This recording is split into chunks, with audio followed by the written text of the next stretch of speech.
And transmissions differ from other transmissions in that they do not rely on gears to deliver power directly, but on a torque converter.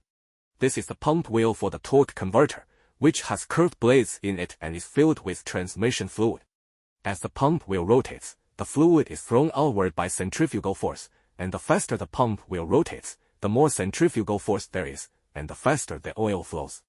The turbine is located on the opposite side of the pump wheel and can be thought of as the pump wheel rotated 180 degrees. Fluid from the pump wheel flows through the turbine's blades, driving the turbine to rotate.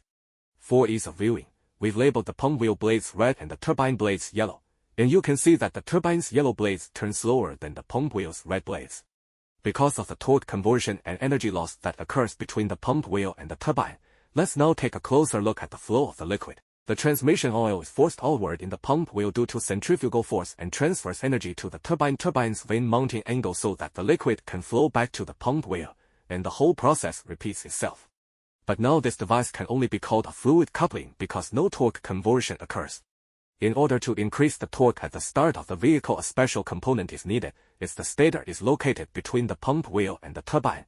The fluid flows through the turbine and reaches the stator. The curved vanes of the stator change the direction of fluid flow by almost 90 degrees, making the fluid return slower and thus multiplying the torque.